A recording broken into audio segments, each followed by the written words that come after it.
সুপ্রিয় দর্শক, বিশ্ব সংযোগে আপনাদের স্বাগতম। ছুটির এই দিনে আপনাদের সঙ্গে রয়েছে আমি কাজল হায়দার, আর আমার সঙ্গে স্টুডিওতে রয়েছেন সিনিয়র সাংবাদিক আহমদ আতিক। আতিক ভাই, বিশ্ব সংযোগের দর্শক শ্রোতা এবং আমার তরফ থেকে আমাদের অনুষ্ঠান আপনাকে স্বাগত জানাচ্ছি।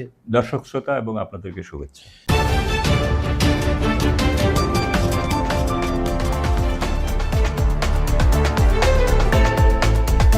আতিক ভাই, আজকে যুদ্ধের 28তম দিন এবং দেখতে দেখতে পুরো এক মাস, যদি আপনি ওইভাবে হিসাব করেন, 28শে ফেব্রুয়ারি থেকে 28শে মার্চ পর্যন্ত, মার্চ না ঠিক মানে 28তম দিন, প্রায় আর 2 দিন হলে এক মাস হয়ে যাবে আর কি। তো এই যুদ্ধের এই নতুন মোড় এবং সবচেয়ে বড় প্রশ্ন, যে রেজিমকে চেঞ্জ করার জন্য মার্কিন যুক্তরাষ্ট্র এবং আপনি ইসরায়েল হামলা করেছিল, সেটা তো চেঞ্জ হয়নি। কেন হয়নি এটা বিস্তারিত আপনি বলবেন। আর অনেকগুলো কারণের মধ্যে রেজিম চেঞ্জ একটা কারণ ছিল, ডলারের অস্তিত্ব রক্ষা করা, চীনের এই অগ্রযাত্রাকে থামানো, গ্রেটার ইসরায়েলের একটা ব্যাপার স্যাপার, সবকিছু মিলে আর যুদ্ধের কিছু আপডেট সহ আপনি আমাদের কিছু দর্শকদের বলেন। আসলে ইরান যেমন এই ইসরায়েলকে ধ্বংস করার জন্য গত 40 বছর যাবৎ প্রস্তুতি নিয়েছে ইসরায়েল আমেরিকাকে ধ্বংসের জন্য, অপরদিকে ইসরায়েল আমেরিকাও ইরানকে ধ্বংস করার জন্য 40 বছর হেন কোনো কর্ম নেই, অপকর্ম। ইরানের উপর নানান ধরনের এমবার্গো, নানান ধরনের হামলা, গুপ্ত হত্যা, এটা সেটা, ইরানের নেতাদেরকে পরমাণু কেন্দ্রে হত্যা করছে। সো এখন এটার একটা চূড়ান্ত পর্যায়ে যাচ্ছে এবং আপনি জানেন যে মার্কিনিরা ইরানকে আলোচনার কথা বলছে, নানান ধরনের বার্তা বিনিময় করছে। এইটা একটা চূড়ান্ত ধোঁকা, এটা ইরানিরা বলেই দিয়েছে যে এটা ধোঁকা, আমরা এতে বিশ্বাস করি না। ওরা ওদের মতো কথা দেখ, আমাদের সরকারি স্টাফরা আছে, ওরাও ওইটার কাউন্টার দিতে থাকবে। এবং এই যে আপনি কথা বলেন, আমি লোভ সম্বরণ করতে পারছি না, উত্তর কোরিয়ার যে প্রেসিডেন্ট, উনি একটা কথা বলেছেন, আমেরিকার এসব কথা হচ্ছে আপেলের ভিতরে বিষ দেওয়া সুন্দর একটা আপেল। তো এটা ইরানিদের চেয়ে ভালো আর কেউ জানে না। হ্যাঁ, তো এখন ইরানিরা দেখেন এইদিকে আলোচনার কথা বলছে, আবার মধ্যপ্রাচ্যের বিভিন্ন দেশে তাদের 36 সেনা পাঠাচ্ছে। হ্যাঁ, আবার বলছে আমরা শান্তি চাই। তাদের 82তম এয়ারবোর্ন ডিভিশন অলরেডি মিডল ইস্টের বিভিন্ন দেশে পৌঁছে গেছে। হ্যাঁ, এছাড়া আরো বেশ কিছু 81 আরো কত কত নাম্বার আছে, এইসব সেনারা পৌঁছে গেছে। এবং আপনি এদের যেমন এইদিকে ভালো দিক, আবার এদের জন্য দুঃসংবাদও বয়ে এনেছে। নিউ ইয়র্ক টাইমসের একটা রিপোর্টে আজকে দেখা গেছে যে তারা বলতেছে যে মার্কিন যুক্তরাষ্ট্রের 13টি মিডল ইস্টের 13টি বেজ একদম ধ্বংস হয়ে গেছে এবং এগুলার ব্যবহার উপযোগী না। তার মানে মার্কিন যুক্তরাষ্ট্র তার লক্ষ্যে পৌঁছতে পারুক বা না পারুক, ইরান কিন্তু তার লক্ষ্যের দিকে এগিয়ে যাচ্ছে। হ্যাঁ, কারণ তার লক্ষ্য ছিল যে মধ্যপ্রাচ্যে কোনো মার্কিন ঘাঁটি থাকবে না। তার মধ্যে 13টা অলরেডি নাই হয়ে গেছে, আর বাকিগুলো সময়ের ব্যাপার মাত্র। এবং আপনি খেয়াল করবেন মার্কিনিরা কিন্তু এখন জর্ডানে তাদের সৈন্য পাঠাচ্ছে, তারপরে ইরাকের পাঠাচ্ছে। আপনি দেখবেন যে সিরিয়া কিন্তু একটা ইসরায়েলি স্টেট, নতুন আমেরিকান স্টেট। যদিও জোলানিকে তার্কিশরা মুসলমান প্রমাণ করতেছে, কিন্তু জোলানি আসলে মুসলমানদের কেউ না। কারণ আপনি জানেন যে সিরিয়ার যুদ্ধটা কেন হয়েছিল, সারা দুনিয়ার সামনে আমেরিকানরা, সৌদিরা, টার্কিশরা বলতেছিল যে সে একজন স্বৈরাচার, তাকে সরাইতে হবে, জনগণের অধিকার নেই। তো মধ্যপ্রাচ্যের কোন শাসক কি স্বৈরাচার না? সেটাই। হ্যাঁ, এবং বরঞ্চ সিরিয়ায় তো লোকজন কিছু কথা বলতে পারতো, সৌদি আরব, বাহরাইন, এইসব দেশে তো কেউ কথাই বলতে পারে না। তো মূলত সিরিয়ার শাসকদের সরানোর 2টা লক্ষ্য ছিল, ইসরায়েলিদের এবং আমেরিকান আর টার্কিশদের, যে সিরিয়া মুক্ত হলে সিরিয়ার উপর দিয়ে অবাধে তারা ইরানে আক্রমণ করতে পারবে, আর সিরিয়া থাকলে ওইখানে সিরিয়ান সরকার মিসাইল কাউন্টার করে ফেলতে পারতো। আবার রাশিয়ার আধিপত্য কমানোর একটা ফ্যাক্টর ছিল, রাশিয়ার আধিপত্য কমানো, কিন্তু মূল সমস্যাটা ছিল সিরিয়ার ভিতর দিয়ে তেলের পাইপলাইন। হ্যাঁ, তো সিরিয়া পাইপলাইন নাই, সেইটা ইসরায়েল এখন যে বলতেছে যে যদি হরমুজ বা এগুলাতে তেল রপ্তানি করতে না পারে, তাইলে এই আরব আমিরাত এইসব সব দেশের তেল পাইপলাইন, ইরাক টিরাক এগুলার ভিতর দিয়ে সিরিয়া হয়ে ইসরায়েলে যাবে এবং ইসরায়েল হয়ে উঠবে তেলের হাব। এখন যেটা দুবাই বা কাতার তেলের হাব, তখন ইসরায়েল তেলের জ্বালানির হাব হয়ে যাবে এবং পৃথিবীর জ্বালানি নিয়ন্ত্রণ করবে। এটা হলো তার লক্ষ্য। তো সিরিয়ান সরকারকে উৎখাতের মূল লক্ষ্য এটা। আমাদের দেশের কিছু হুজুর ছিল, হ্যাঁ, এরা কিন্তু এগুলা বুঝেই না। এরা কয় হাই আমার ইসলাম গেলে ইসলাম গেলে, আর বেটা এখানে তো ইসলাম না, এখানে তেলের বাণিজ্য, পাওয়া। হ্যাঁ, ভূকৌশলগত বিষয়গুলো ছিল। এবং এখন কিন্তু আপনি খেয়াল করবেন, ঠিক সিরিয়ার লাস্ট 3 দিন আগে হঠাৎ করে কুর্দি গেরিলারা নাই হয়ে গেল, আমেরিকান আর্মি চলে আসলো ইরাকে। আসলে ওই কুর্দি গেরিলাদেরকে এবং ইরাকে থাকা যে চরমপন্থী আমরা সন্ত্রাসী বলতাম, ওই যে সিরিয়ার গভর্নমেন্টের সাথে লড়াই করতো, তাদেরকে কিন্তু এখন এই কুর্দি এলাকায় এনে আমেরিকা জমায়েত করে রাখছে এবং এখন ইরানে যে তারা স্থল অভিযান চলবে, আমরা যেমন কেউ কেউ চিন্তা করতেছি যে জর্ডানের সামনে এই কি আরব আমিরাতের সামনে দিয়ে, বাহারাইনের সামনে দিয়ে, এগুলো সাগর দিয়ে আসবে কিংবা পাকিস্তান দিয়েও হইতে পারে, কিন্তু তারা কিন্তু আসলে জর্ডান, ইরাক এবং এই সিরিয়ার অঞ্চলগুলোকে টার্গেট করছে। এবং এইটা দিয়ে আসতে হলে তাদেরকে কিন্তু ইরাকের ভূমি ব্যবহার করতে হবে। এই জন্য কিন্তু তারা, আপনি খেয়াল করবেন, গত পরশুদিন ইরাকের একটি সামরিক হসপিটাল হামলা করেছে এবং বিমান হামলা করেছে আমেরিকা, ইসরায়েল, এবং সেখানে তাৎক্ষণিক 13 জন সেনা কমান্ডার মারা গেছে, অসুস্থ অবস্থায় তারা চিকিৎসা নিয়েছিল, এবং আরো প্রচুর আহত আছে। তার মানে কি, এইটা দিয়ে কিন্তু ইরাকের সরকার, এবং এই হামলার পরপরই কিন্তু ইরাক সরকারও ঘোষণা করেছে যে আমাদের সৈন্যরা এখন থেকে এদের বিরুদ্ধে প্রতিরোধ করতে পারবে। তো তার মানে এর মাধ্যমে ইরাক সরকারকে আমেরিকা একটা বার্তা দিতে চাইলো যে তোমরা সাবধান হয়ে যাও, এবং মাইটটাইট দিয়ে যে আমেরিকার যেটা টেরর জন্ম তৈরি করা, ইরাকি বাহিনীর মধ্যে, জনগণের মধ্যে টেরর। কিন্তু এরা বুঝতেই পারতেছে না এই ইরাকের মানুষও কিন্তু ইরানি মানুষের মতো, এবং সাদ্দামের আমলের ইরাক আর এখনকার ইরাক ভিন্ন। ইরান যেমন আয়াতুল্লাহ সাইয়েদ আলী খামেনির কথাবার্তা চলে, এবং ইরাকে কিন্তু গ্র্যান্ড আয়াতুল্লাহ সিস্তানি আছে, তার অনুসারীরা, এবং উভয় দেশের সম্প্রদায় মূলত শিয়া সম্প্রদায়। আর আমেরিকা ইরাকের যেই এলাকাটা আসছে ওইটাই সুন্নি সম্প্রদায়, কুর্দিদের, এবং কুর্দিদের মধ্যেও কিন্তু শিয়া লোকজন আছে। তো যার ফলে আমেরিকা যেটা ভাবতেছে এটা কিন্তু না, এত সহজ হবে না। মানে আসলে ওই যে পৃথিবীর কোন দেশে আপনি সামরিক অভিযানের সময় প্রথমে আকাশ থেকে হামলা করা, তারপর নেভির হামলা হয়, তারপর পরে কিন্তু স্থলপথে হামলা হয়। তো আমেরিকা কিন্তু এখন ইরানের সেই স্থলপথে হামলার দিকে এগিয়ে যাচ্ছে, আর উপর দিয়ে আলোচনার কথা বলছে, যেটা ভেনিজুয়েলার মতো ঠিক সেম। তো ইরানির এগুলো বুঝে, এবং বাহরাইন এবং ইউএই কিন্তু অফিসিয়ালি একদম ফুল ডিক্লেয়ার দিয়ে দিচ্ছে তাদের এয়ারপোর্টগুলো। সৌদি আরব অর্ধেক স্বীকার করে, অর্ধেক করে না। কিন্তু ইরান কিন্তু বলে দিয়েছে যে যদি এই হামলা হয়, তারা প্রথম হামলাই হয়তো বাহরাইন এবং ইউএই দখল করে নেবে, এবং ইরাকের ভিতরেও কিন্তু ইরানের বিপ্লবী বাহিনীদের লোকদের অবস্থান আছে। সো এবং ওইখানেও কিন্তু ইরানি রাডার সিস্টেম আছে, যেটা আপনি চাইলেই কিছু করতে পারেন। যার ফলে আমেরিকা যত সহজে বিষয়গুলোকে ভাবছে তত সহজ না। আচ্ছা আতিক ভাই, আমি আসতেছি একটু, আমি কমেন্ট পড়ে নিই। দর্শকদের কিছু কমেন্ট আমার হাতে জমে গেছে, তারপর আবার আমি আপনার কাছে আসবো, আপনি গুছিয়ে নিন। আলজেমিনি লিখছেন, আসসালামু আলাইকুম ওয়া রাহমাতুল্লাহ, আপনাদের অনুষ্ঠান খুব ভালো লাগে, বেশি বেশি করে এগুলো প্রচার করার চেষ্টা করবেন ইনশাল্লাহ।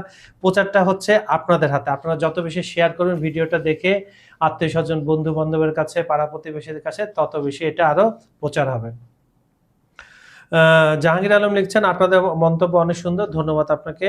এমডি লিটন ইসলাম লিখছেন, আপনাদের আলোচনা ভেরি নাইস অ্যান্ড খুব ভালো, ধন্যবাদ আপনাকে। এমনি সাইদ লিখছেন, বিশ্লেষণ করার জন্য ধন্যবাদ, আপনাকেও ধন্যবাদ। মুন্সি আশরাফ লিখছেন, আপনার সঞ্চালন আমার খুব ভালো লাগে, নিয়মিত শুনে, ধন্যবাদ। কিন্তু পুরো ভিডিওটা শুনতে হবে, ভিডিওটা শুনে লাইক কমেন্ট শেয়ারের পাশাপাশি বেশি বেশি মানুষের মধ্যে ছড়িয়ে দেবেন। এমডি গোলাম আকবর লিখছেন, খুব ভালো লাগছে, থ্যাংক ইউ ভেরি মাচ আপনাকে। মাজনু জাপান আইডি থেকে লিখছেন, প্রাণবন্ত আলোচনা, অনেক ধন্যবাদ আপনাকে, অনেক ধন্যবাদ। এমডি জসিম উদ্দিন লিখছেন, আপনাদের আলোচনাগুলো খুব সুন্দর লাগছে, আমি ঢাকা থেকে দেখছি, ধন্যবাদ, ঢাকাবাসীকে আমাদের শুভেচ্ছা রইল। আব্দুল হক লিখছেন, আলহামদুলিল্লাহ, সুন্দর আলোচনা করার জন্য খুশি হলাম, ধন্যবাদ আপনাকেও। আমাদের ভিডিওগুলো লাইক কমেন্ট আর শেয়ার করে দিন। আর আজকের অনুষ্ঠানের সর্বশেষ দর্শক আরও ছিল, কিন্তু আমি সময়ের জন্য আমি পড়তে পারছি না। এমডি নুরুজ্জামান, আসসালামু আলাইকুম, আপনাদের প্রথমে শুনলাম, শুনে খুব ভালো লাগছে। আমি মোহাম্মদ নুরুজ্জামান, বাংলাদেশ সুনামগঞ্জ ডিস্ট্রিক্ট থেকে দেখছি, আল্লাহ হাফিজ। সুনামগঞ্জবাসীদের আমাদের তরফ থেকে, বিশ্ব সংঘের তরফ থেকে, আমার এবং আতিক ভাইয়ের তরফ থেকে সালাম জানাচ্ছি, শুভেচ্ছা জানাচ্ছি, এবং আমাদের অনুষ্ঠানটা আপনারা সুনামগঞ্জে প্রচার করতে থাকবেন, শেয়ার করে।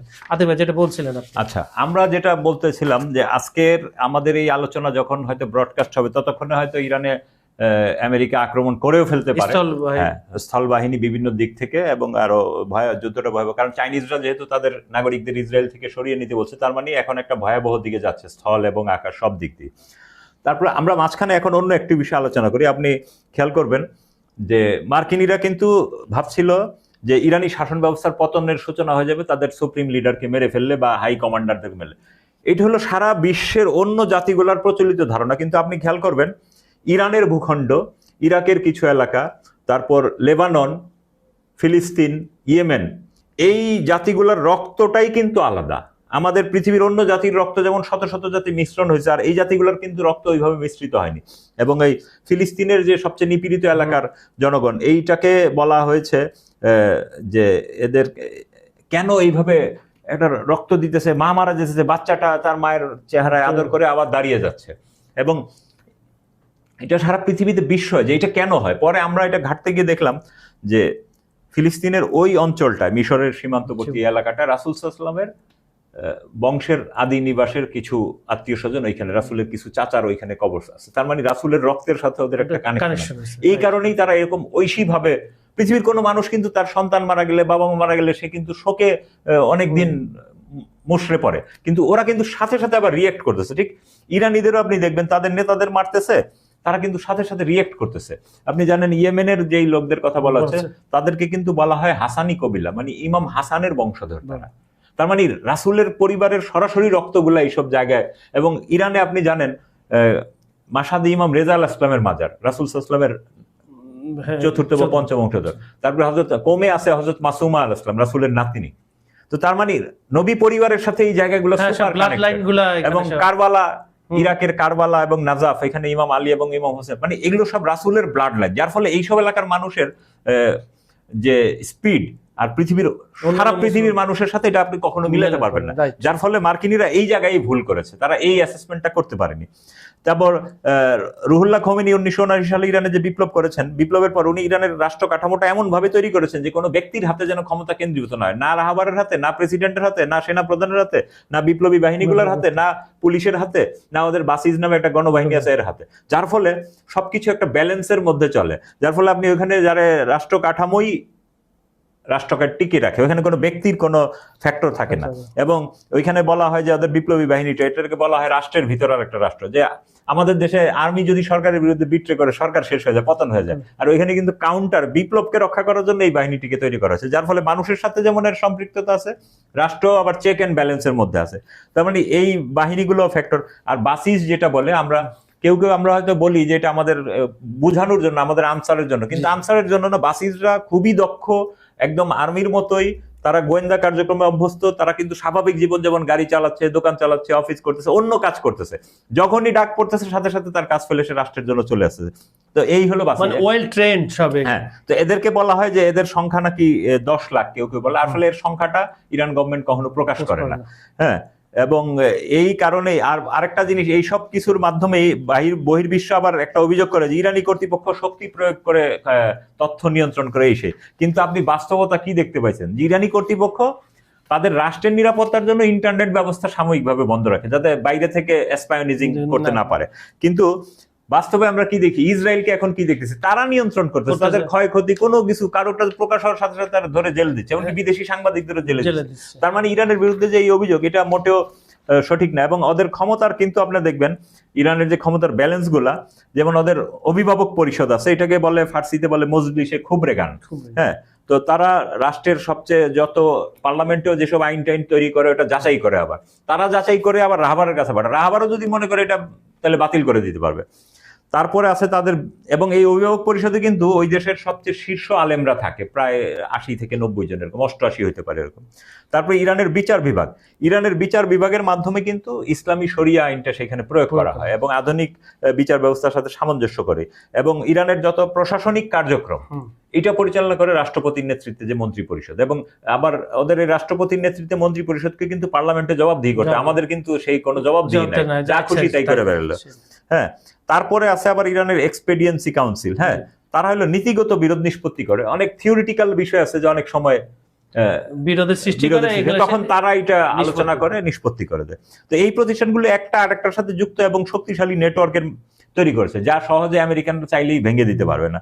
তারপরে ওই যে আমি আগে যেটা বললাম যে সামরিক দ্বৈত কাঠামো, ওদের যে রেগুলার আর্মি আছে তার পাশাপাশি বিপ্লবী বাহিনী আছে, যার ফলে এবং আবার এইটা বুঝে কিন্তু অনেকে ভাববে না যে আরে এইটা বুঝি আলাদা। ইরানের যারা আমাদের বাংলাদেশি থেকেছে ওদের কাছ থেকে শুনেছি যে আমাদের শুধুমাত্র র্যাবে দেখবেন আর্মি, নেভি, এয়ারফোর্স, পুলিশ সব মিক্স করে, আর ইরানের কিন্তু সব বাহিনীতে সবাইকে ডিউটি করতে হয়। যেমন যে বাসিস, তাকেও 6 মাসের জন্য দেখেছে সীমান্তে কাজ করতে হইতেছে, আবার তাকে আর্মিতে কাজ করতেছে, আবার তাকে পুলিশে কাজ করতেছে।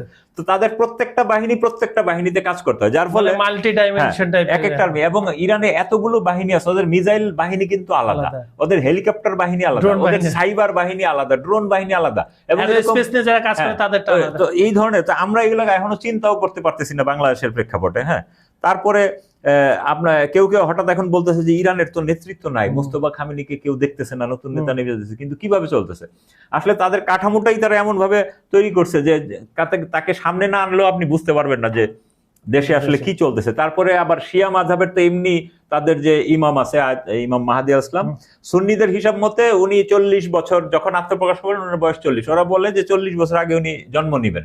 আর শিয়া মাযহাবের হইলো তিনি 800 বছর আগেই জন্ম নিয়েছেন, আত্মগোপনে চলে গেছেন, এবং প্রথম পর্যায়ে 120 বছর ওনার 4 জন প্রতিনিধি, তাদেরকে বলে অস্থায়ী প্রতিনিধি, উনি নিয়োগ দিতেন, তাদের মাধ্যমে উনি জনগণের সাথে যোগাযোগ করতেন।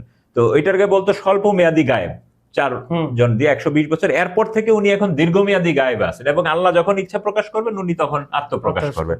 তো এই জন্যই ধরেন ইরানের এই নেতৃত্বের অনুপস্থিতি প্রবলেমের কারণেও তারা ভেঙে পড়ে না, কারণ শিয়া জনগোষ্ঠীরা এই গুপ্ত ইমামের মেসেজ কিভাবে পেতে হয় ধর্মীয় নেতাদের মাধ্যমে, এগুলি তারা পেয়ে পেয়ে অভ্যস্ত। যার ফলে ওইখানে যে বিষয়গুলো আমরা দেখতে পাবো যে প্রাতিষ্ঠানিক শক্তিটা ব্যক্তি নির্ভর নয়। তারপরে দ্রুত মানে লিডার মারা গেলে সেকেন্ড লিডারকে দ্রুত ওখানে ইয়ে করা হয়। তারপরে আপনার এই যে বিপ্লবী বাহিনীগুলোর একটা শক্তিশালী নিয়ন্ত্রণ, তারপরে যে গণবাহিনী যেটা বাসিস তাদেরও রাস্তাঘাট এবং পুরা জনসমাজের নিয়ন্ত্রণ, এবং তথ্য প্রবাহ প্রয়োজনের নিয়ন্ত্রণ, এবং ক্ষমতার যে বহুস্তরীয় ভারসাম্য। তো এইসব কারণে এখানে আপনি চাইলেও কিছু করতে পারবেন না।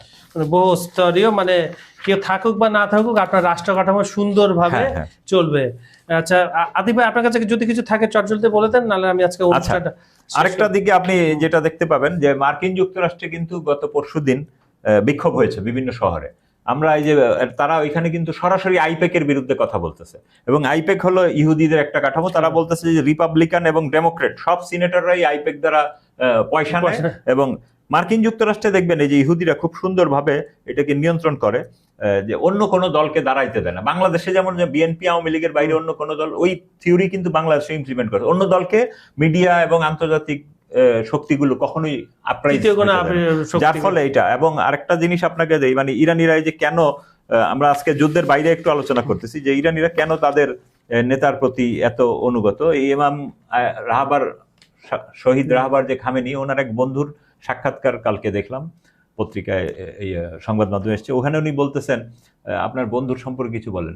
তো উনি বললেন আপনার বন্ধুর সাথে আপনার দেখা না? হ্যাঁ, আমি যখন তেহরানে যাই তার সাথে দেখা হয়। তো মাশহাদে ইমাম এসেছিলেন, তখন আমি আমার ছেলেকে বললাম যে ভালো কিছু মিষ্টি নিয়ে আসো। তো মিষ্টান্ন যখন আসলো তখন খামেনি বলতেছেন রাহাবার যে আমি তো রাহাবার হওয়ার পর থেকে এত ভালো মিষ্টি খাবার এগুলো খাইনি। এটা যেন ঠিক আমরা সেই রাসূল সাল্লাল্লাহু আলাইহি ওয়াসাল্লাম এবং হযরত আলীর মানে একটা ছায়া দেখতে পাই ওনার মধ্যে, যে উনি যখন ক্ষমতায় তখন আর ইচ্ছা করলেই উনি ভালো খাবার নিতে পারেন না, কারণ এর জবাবদিহি আছে। আর আমাদের শাসকদের আমরা কি দেখি, যত বেশি পারে তারা লুটপাট করে। আর আরেকটা যে আমরা এখনকার যে ইসরায়েলের অবস্থা, যে আমরা বলতেছিলাম যে ইহুদিদের ঈদুল ফিসা বা ওদের পাসওভার 1 সপ্তাহ পরেই, তারা কিন্তু এই সময়টাকে এখন মানে ইসরায়েল কিন্তু এখন খুব হেভি স্পিডে কিন্তু দেখবেন ইরানের বিরুদ্ধে যুদ্ধ লেগে যেতে পারে, কারণ তাদের লাল গরু বলতে একটা কথা আছে, লাল গাভী, সেইটা তারা জোগাড় করেছে অনেক দিন পরে, এবং এটা তারা এখনই এই সপ্তাহেই জবাই করার উপযুক্ত সময় মনে করতেছে, এবং এটাকে তারা কোরবান ফেসাক নামে পরিচিত। এটি বিশেষ ধর্মীয় আচার মাধ্যমে, এবং তাদের যে সরাসরি মন্দির, যে হাইকেল মন্দির, তৃতীয় মন্দির যেটা বলো, এটা নির্মাণের বিশ্বাসের সাথে জড়িত। এবং এই সময় এই জন্য প্রতিটি মুসলিমকে সচেতন থাকা খুবই জরুরি, কারণ ইতিহাসের সবচেয়ে বিপজ্জনক সপ্তাহের সামনে আমরা অবস্থান করেছি। কারণ নেতানিয়াহু খুব দ্রুততার সাথে এই ঘটনাগুলো ঘটায় দেওয়ার চেষ্টা করছে, কারণ গত সপ্তাহে নেতানিয়াহু যখন প্রকাশ্যে এলো ওই দিন কিন্তু সাংবাদিকদের প্রশ্নের জবাবে বলছে আমি সম্ভাবনার চেয়ে সব দ্রুত ইরান যুদ্ধ শেষ করে দিব। তার মানে সে কিন্তু নিয়োগ ব্যবহারের দিকে একটা যাচ্ছে, এবং এই যে তার মন্দির টন্দির নির্মাণের দিকে এগিয়ে যাওয়ার চেষ্টা করছে। এবং এর কারণ হলো তাদের যে ধর্মগ্রন্থ তোরা ভিত্তিক ভবিষ্যৎবাণী আছে, মন্দির নির্মাণ তখনই হবে যখন 2টি শর্ত পূরণ। প্রথম শর্ত ছিল 2 শিং ভাঙ্গা। এখানে 2 শিং ভাঙ্গা বলতে ওদের সফর দানিয়েল অধ্যায় 8-এ এটা উল্লেখিত আছে। এটাকে তারা বোঝাইতেছে ইরানকে, ইরানের 2টা শিং বলতে তারা বোঝাইতে। আর দ্বিতীয় শর্ত হলো লাল গাভীর আবির্ভাব। তো তাদের যে ওই 2000 বছর প্রথমবারের মতো তারা এই লাল গাভীটা খুঁজা বের করতে পারছে, মানে এমন নিখুঁত গাভী, তার লাল লোম ছাড়া অন্য কোনো লোম থাকলে হবে না। এর আগেও তারা কিছু দেখেছে 2-1টা সাদা লোম পাইছে, পরে ওইটারে বাদ দিছে, ওইটা দিয়ে ডামি তারা প্র্যাকটিস করছে যে কিভাবে করা যায়। আর ওই যে 2 শিং বলতে তারা বোঝাচ্ছে ইরানের সামরিক এবং আধ্যাত্মিক শক্তিকে, এবং এই কারণেই কিন্তু দেখবেন যে ইরানের রাহাবার ধর্মীয় নেতৃবৃন্দ এবং সামরিক নেতৃবৃন্দকে তারা হামলা করে করেছে। তো প্রকাশ মার্কিন যে সিনেটর লিন্ডসে গ্রাহাম, ইনি কিন্তু ইরান যুদ্ধ শুরুর আগেই বলেছিলেন আমরা মধ্যপ্রাচ্যের আগামী 1000 বছরের পরিবর্তনের দ্বার প্রান্তে দাঁড়িয়ে আছি। এখন দেখা যাক তারা আসলে, এবং এটা কিন্তু খ্রিস্টান ইভাঞ্জেলিক, ডানপন্থী খ্রিস্টান ইভাঞ্জেলিকদেরই এই বিশ্বাস, এবং তারাও কিন্তু এই যে ইহুদিদের মন্দির নির্মাণের বিষয়টা জানে। হ্যাঁ, তো এখন এই পরিস্থিতিতে যখন আমরা আগাচ্ছি তখন কিন্তু আপনার এগুলো তো আমরা দেখছি, এবং আমেরিকার বুদ্ধিজীবীদের উদ্দেশ্যে এই অবস্থায় মার্কিন ইরানি যে বিপ্লবী গার্ড বাহিনী তারা বলেছে যে নেতানিয়াহু ট্রাম্পের কৌশলের কারণে আপনারা আপনাদের সন্তানদেরকে মধ্যপ্রাচ্যে মৃত্যুর মুখে পাঠাবেন না। এটা কিন্তু তারা একদম ক্লিয়ার করে বলছে, এবং তারা মিথ্যাচার ও বাস্তবতা বিকৃতি করতেছে এটাও তাদেরকে বলছে। এবং আপনারা এই যুদ্ধের বাস্তবতা দেখতে পাবেন আমেরিকার পেট্রোল পাম্পে, ইরানের রাস্তায়, এবং তেল আবিব ও হাইফার আকাশে। কারণ আপনি কিন্তু মার্কিন যুক্তরাষ্ট্রে গতকাল দেখলাম আল জাজিরা সহ বিভিন্ন সংবাদ মাধ্যমে যে মার্কিন যুক্তরাষ্ট্রের লোকজন সব পেট্রোল পাম্পে গিয়ে ভিড় করছে। খালি আমরা যে ভাবতেছি আমাদের ঢাকায় বুঝি পেট্রোল পাম্প, ব্যাপারটা এরকম না। মার্কিন যুক্তরাষ্ট্রেও পেট্রোল পাম্পে ভিড় করতেছে এবং গ্যালন নিয়ে আসছে সবাই, গাড়ি তো ভরতেছে আবার গ্যালনে ভৈরা ভৈরা জ্বালানি নিয়ে আসে যে কখন এটা শর্টেজ হয়ে যায়। তো তারাও কিন্তু এখন এটা বিপদে আছে। তো এবং আল জাজিরার একজন সিনিয়র সাংবাদিক আলী হাশেম, ওদের তো প্রায় টকশো হয়, ওখানে উনি বলতেছেন যে ইরানের কাছে এমন কিছু আছে যা তারা এখন ব্যবহার করতে শুরু করেছে, এবং এগুলো নতুন সিস্টেম, এবং এগুলো নিয়ে কথা হচ্ছে। কারণ আমরা দেখতে পাচ্ছি যে ইরান F-35, F-18, 16, 15 এগুলোকে আকাশেই ফালাই দিতেছে, যেটা কয়েকদিন আগে চিন্তাও করা যেত না। মানে ইরান ধীরে ধীরে তার অস্ত্র বের করছে, এবং তিনি বলতেছেন আমরা জানি না নতুন অস্ত্রগুলা কি, নতুন সিস্টেম কি, এবং কি কারণে আমেরিকা গত 3 সপ্তাহ ধরে ইরানকে পর্যদস্ত করেছিল, কিন্তু হঠাৎ করে ইরান ঘুইরা কাউন্টার হিট করতেছে। এইটা আমেরিকানদের মানে মাথাটা নষ্ট হয়ে গেছে। তো এই হলো অবস্থা। এবং আরেকটা তথ্য আছে আপনার, এই যে আমরা যে কিছুদিন আগে করোনা দেখলাম, এখন এই টিকা ব্যবসায়ী বিল গেটস কিন্তু এখন নতুন কথা বলতেছে। সে কিন্তু এদিন বলছে যে পরবর্তী মহামারী অতি দ্রুত আসছে, যেটা পূর্বের চেয়েও ভয়ঙ্কর হবে। ধারণা করা হচ্ছে এটা কামিং সুন 2028-30 সালের মধ্যেই। তো সে কি আসলে এগুলা এপিডেমিওলজিস্ট না ভাইরোলজিস্ট, সে কি সায়েন্টিস্ট না চিকিৎসাবিদ, সেগুলা কিভাবে বলে? আসলে বলে এগুলো হলো তারা অগ্রিম নিশ্চিতভাবে বলতে পারতেছে, কারণ হলো তাদের শয়তানি পরিকল্পনা। এবং এই শয়তানি পরিকল্পনা, এবং সে কিন্তু একজন ভয়াবহ ব্যবসায়ী, আপনি জানেন বিল গেটস, ট্রাম্পের, মানে এখন আমেরিকানরা পড়ছে ব্যবসায়ীদের গ্রুপের। এবং তার অন্যতম প্রধান ব্যবসা ছিল বিল গেটসের ভ্যাকসিন। গত করোনার সময় আমরা দেখছি। তো এই অ্যাপস্টিন ফাইল প্রকাশের পর এগুলো এখন আমাদের সামনে ক্লিয়ার হচ্ছে যে তিনি আসলে ভবিষ্যৎবাণী জানেন না, বা ওই যে একটা কার্টুন সিমসম কার্টুন দেখায়, এগুলো আসলে কোনো ভবিষ্যৎবাণী না। এই অ্যাপস্টেইনওয়ালারাই তাদের নোংরা পরিকল্পনাগুলো এগুলোর মাধ্যমে প্রকাশ করে, আর মানুষের সাইকোলজি বোঝার চেষ্টা করে এগুলোর মাধ্যমে, যে সেই অনুযায়ী তারা পরবর্তী ব্যবস্থা নেবেন। সুতরাং আমাদেরকেও লড়াইয়ের প্রস্তুতি নিতে হবে, ভাইরাসের জন্য নয়, ভয়ের বিরুদ্ধে লড়াই, ষড়যন্ত্রের বিরুদ্ধে লড়াই, এবং জীবনের বিরুদ্ধে লড়াই, জীবনের জন্য লড়াই, এবং স্বাধীনতার জন্য লড়াই, টোটাল কন্ট্রোলের বিরুদ্ধে লড়াই। এবং আপনি দেখবেন যে ইমাম মাহদী ইসলামের আত্মপ্রকাশের আগের ঘটনাবলীর যে হাদিসগুলা পাই আমরা, আমাদের সুন্নি হাদিস গ্রন্থে এগুলা খুব কম। শিয়া হাদিস গ্রন্থে যেমন বিহারুল আনোয়ার এবং ওদের আরো কি নাজুল বালাগা এগুলাতে আছে যে ইমাম মাহদী ইসলামের আত্মপ্রকাশের আগে পৃথিবী 2 ধরনের মৃত্যুর সম্মুখীন হবে। একটা হলো শ্বেত মৃত্যু, শ্বেত মৃত্যু মানে হলো রোগে শোকে মৃত্যু, এটা আমরা এই যে বিল গেটসদের পরিকল্পনায় কিন্তু দেখতে পাচ্ছি। আরেকটা হলো লাল মৃত্যু, মানে যুদ্ধ বিগ্রহের মৃত্যু। তো সেই যুদ্ধটাও কিন্তু আমরা দেখতে পাচ্ছি, এবং সেই যুদ্ধটা এখন যে কোনো সময় পরমাণু যুদ্ধে রূপান্তর করতে পারে। তো আল্লাহ আমাদের মানব জাতিকে হেফাজত করুক, আমরা যেন শান্তিতে থাকতে পারি, সেটাই আমাদের ইচ্ছা। বিশ্ব সংযোগে যে দর্শক মন্ডলী আছেন, আপনারা শুনলেন এই মূল্যবান আলোচনা আতিক ভাইয়ের মুখ থেকে। আপনাদের আজকের এই শুক্রবারের মানে ফ্রাইডের ছুটির দিনের অনুষ্ঠানটা কেমন লাগলো আমাদেরকে অবশ্যই জানাবেন। আর আমাদের ভিডিওগুলো সম্পূর্ণ দেখে তারপর লাইক, কমেন্ট, শেয়ার করবেন। আর পৃথিবীর যে প্রান্তে আপনারা থাকুন লিখে পাঠান আপনাদের ওখানকার অবস্থা কি হচ্ছে। আর মধ্যপ্রাচ্যে যারা থাকবেন অবশ্যই নিরাপদে থাকার চেষ্টা করবেন যতটুকু পারবেন। আজ এই বলে অনুষ্ঠানটা শেষ করছি। সবাই ভালো থাকবেন, সুস্থ থাকবেন, এবং সবার জন্য নিজের জন্য দোয়া করবেন। কারণ বিশ্ব এক খুব খারাপ পরিস্থিতির মধ্যে থেকে যাচ্ছে, পুরো পৃথিবী এটার মধ্যে জড়িয়ে গেছে। তো আমরা আজকের মতো এখানে বিদায় নিচ্ছি। আগামীকাল শনিবার আবার দেখা হবে। সবাই ভালো থাকবেন, সুস্থ থাকবেন। ধন্যবাদ সবাইকে।